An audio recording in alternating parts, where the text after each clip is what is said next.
মাছের বিবরণীটা আমি একটু পরে দিচ্ছি আপনাদেরকে। মাছটা যখন কাটছিল তখন আমি একটু মনোযোগ দিয়ে দেখছিলাম না, কারণ মাছ কাটা আমি কখনো সামনাসামনি দেখিনি। দেখছিলাম যে কিভাবে ইলিশ মাছ কাটে এবং ইলিশ মাছের পেট থেকে কিভাবে ডিম বের করে, এবং এটাও বুঝলাম যে একটি মাছ কাটার কতটা কষ্ট, মানে কতটা কষ্টের পরে একটি সুস্বাদু রান্না তৈরি হয়। আমি আঙ্গুল দিয়ে একটু আগে যেটা দেখালাম ওটা ছিল ইলিশ মাছের ডিম। ডিমওয়ালা ইলিশ খেতে চাইনি, কিন্তু ভাগ্যবশত আমাদের ইলিশের পেটে ডিম ছিল।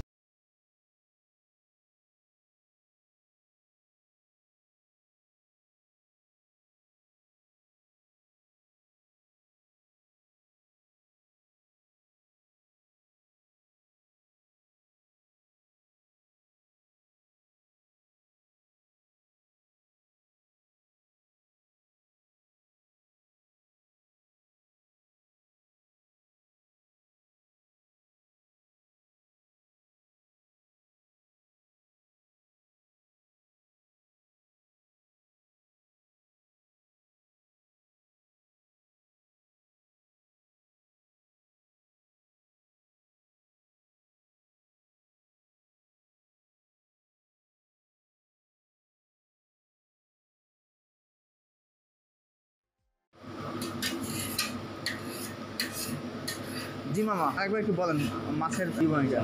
মাছের বিবরণ হচ্ছে মাছটা এলো 1 কেজি 700, একটু সামান্য একটু কম আছে আর কি।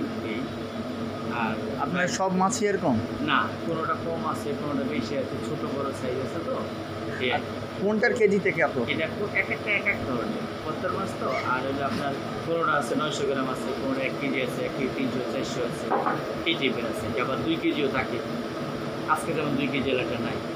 এই যেটা আপনার কাছে বিক্রি করা হয়েছে সেটা হচ্ছে আপনার জন্য এখানে অনার করা হয়েছে 1500 টাকা কেজি হিসাবে। মাছটার ওয়েটটা আসছে হলো 2516। আমাদের মাছটা লিটার তেল লাগলো হাফ লিটার। বড় মাছ তো এই জন্য সাধারণত আপনার ছোট তেল লাগতো। এই যে গামলা দিয়ে গামলা ঝাঁকছেন, এটা কি মানে মিক্সড হয় ভালো করে? এই যে মিক্স করলাম। কি মাছ পাওয়া যায় আপনাদের এখানে? আমাদের এখানে রূপচাঁদা, চিংড়ি মাছ এগুলো পাওয়া যায়। আর আপনার রেডিমেড খাবার নদীর ছোটো মাছ আছে, পাঁচমিশালি মাছ আছে, নদীর পাঙ্গাস, চিকেন রোস্ট আছে, চিকেন কোরমা আছে, দইটা শুটকি আছে রসুন দিয়ে, তারপরে বিভিন্ন রকমের শাক আছে, সবজি আছে, তারপরে বিভিন্ন ধরনের ভর্তা, টাকি ভর্তা, চিংড়ি ভর্তা, বাদাম, কালিজিরা, আলু ভর্তা, রুই মাছের ভর্তা, বেলে মাছের ভর্তা, রূপচাঁদা ভর্তা, শুটকি ভর্তা, চাপা শুটকি, বিভিন্ন ধরনের ভর্তা ক্যাটাগরি আছে, কাঁচকলা আছে। আচ্ছা, আর এই যে আপনাদের মাছটা বাঁচবো এটা সরিষার তেল দিয়ে। এই সরিষার তেলটা গায়ে রেটে আছে 195 টাকা। এই তেলটা এটা লাগবে, বড় মাছ তো। হ্যাঁ বলে দিচ্ছেন? না বললেন না। সামুদ্রিক মাছ আছে আপনাদের? সামুদ্রিক ইলিশ? সামুদ্রিক ইলিশ নেই, মানে যেটা চিটাগাং মাছটা। হ্যাঁ হ্যাঁ, ওই মাছটা আমাদের কাছে নাই। অন্য জায়গায় থাকতে পারে, অন্য জায়গায় আছে, আমাদের কাছে নাই। বলে নিন। আর সবচেয়ে ছোট মাছের মানে সবচেয়ে ছোট ইলিশের দাম কত আপনাদের এখানে? ছোট বলতে কি এই 1 কেজি 800, 1 কেজি আছে, তারপরে আপনার 1 কেজি নিচে দেবে 800 900 এরকম, 700 এর নিচে সাধারণত খুবই কম। আচ্ছা, আর এর উপরে?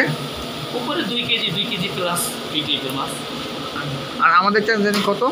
1 কেজি 700 থেকে একটু কম আছে। আচ্ছা, এটা এটা তো দিয়ে দিনটা রাখি।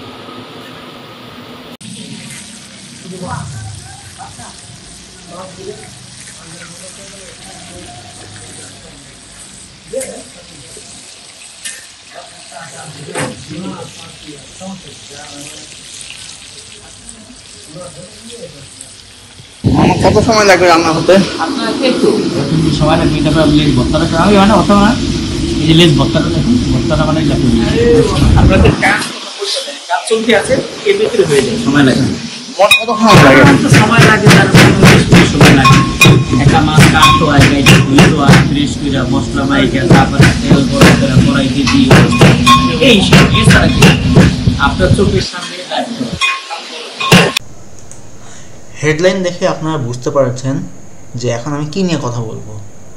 ঠিক ধরেছেন, ইলিশ মাছের লেজ ভর্তা।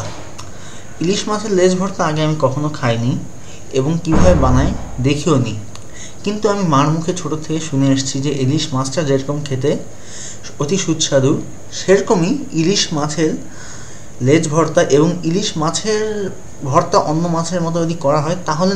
আর ইলিশ মাছের লেজ ভর্তা কি করে তৈরি হয় সেটাও দেখে নিলাম, এবং সঙ্গে এটাও দেখলাম এবং বুঝলাম যে এই হোটেলে অর্থাৎ রূপালী হোটেলের একটি বৈশিষ্ট্য হলো এখানে অত্যন্ত পরিষ্কার পরিচ্ছন্নতার সাথে প্রত্যেকটি রান্না হয়, যার ফলে রান্নাগুলো খেতে অত্যন্ত সুস্বাদু হয়।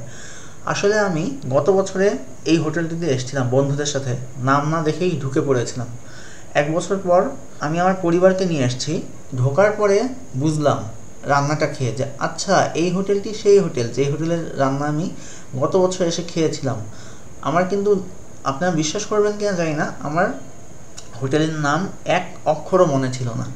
আমি সবাইকে বলবো যদি আপনারা কেউ মামা বা পদ্মা সেতু দেখতে যান অবশ্যই রূপালী হোটেলে খাবার খাবেন। রূপালী হোটেলের খাবার অত্যন্ত সুস্বাদু এবং পরিষ্কার পরিচ্ছন্নতা পূর্ণ, এবং ওরা অত্যন্ত মনোযোগ দিয়ে রান্না করে। আল্লাহ হাফেজ।